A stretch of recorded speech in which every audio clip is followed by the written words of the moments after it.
நான் ஒரு virtual machine use பண்ணிருக்கேன். இந்த விர்ச்சுவல் மிஷின் ரீசெண்டா என்னோட இன்னொரு கம்ப்யூட்டர்ல இருந்து இப்போ என்னோட லேப்டாப்ல வந்து நான் காப்பி பண்ணியிருக்கேன். இதனால என்ன ஆச்சுன்னா, நான் இந்த விர்ச்சுவல் மிஷினை ஆன் பண்ணும்போது எனக்கு ஒரு எரர் வருது. அந்த எரரை எப்படி ஃபிக்ஸ் பண்றது அப்படின்னு பார்க்கலாம். இந்த விர்ச்சுவல் மிஷினை பவர் ஆன் பண்ணிக்கிறேன்.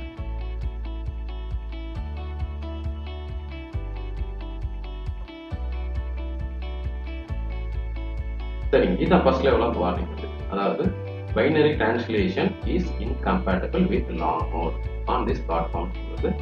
சரிங்களா, இதை வந்து ஓகே கொடுத்துடலாம். இதுக்கு அடுத்து வரதான் நமக்கு வந்து ஆக்சுவல் எரர் மெசேஜ். இதுதான் வந்து எரர் மெசேஜ். அதாவது this virtual machine is configured for 64-bit guest operating system. However, 64-bit operation is not possible சொல்லுது. இது வந்து ஆக்சுவல் மெசேஜ் கிடையாது, கீழே இருக்கிறது actual. This OS supports Intel VTX, but Intel VTX is disabled. இதுக்கு என்ன பண்ணணும் அப்படின்னா, கீழே போட்டுருக்காங்க பாருங்க.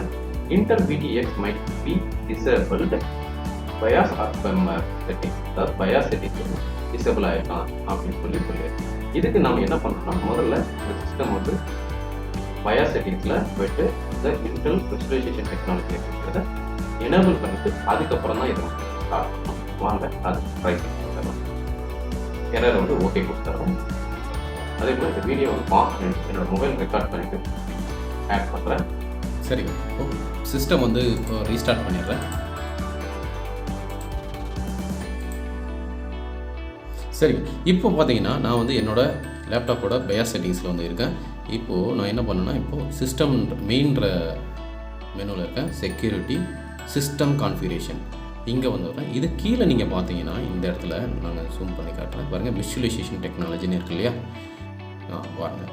இது வந்து நமக்கு டிசேபிள்டுன்ற ஸ்டேட்டஸில் இருக்குது. இதை வந்து நம்ம எனேபிள் பண்ணணும். இதுக்கு எனேபிள் பண்ணுறது நீங்கள் என்ன பண்ணணும் அப்படின்னாக்கா, இது வந்து என்டர் கொடுங்க. என்டர் கொடுத்தீங்கன்னா உங்களுக்கு 2 ஆப்ஷன் வரும். ஒன்று வந்து எனேபிள்டு, இன்னொன்று வந்து டிசேபிள். எனேபிள்ன்ற ஆப்ஷன் வந்து செலக்ட் பண்ணிவிட்டு என்டர் கொடுங்க. என்டர் கொடுத்தீங்கன்னா இந்த செட்டிங்ஸ் வந்து சேஞ்ச் ஆகிடும்.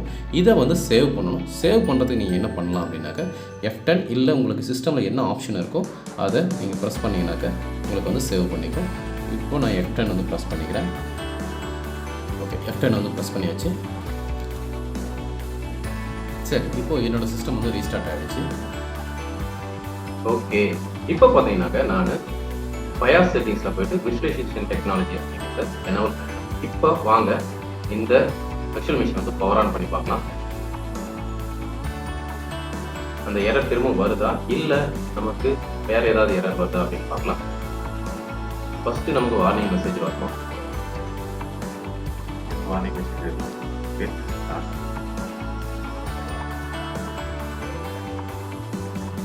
ஓகேங்க, நம்மளோட சிஸ்டம் வந்து இப்போ ஸ்டார்ட் ஆக ஆரம்பிச்சு.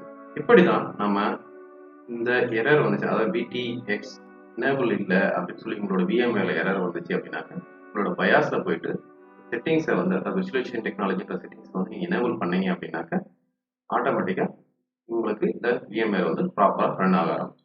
இந்த வீடியோ வந்து பிடிச்சிருந்தா லைக் பண்ணுங்கள், கமெண்ட் பண்ணுங்கள், ஷேர் பண்ணுங்கள். அதே போல் இன்னொரு வீடியோவில் உங்களை திரும்ப சந்திக்கிறேன். நன்றி, வணக்கம்.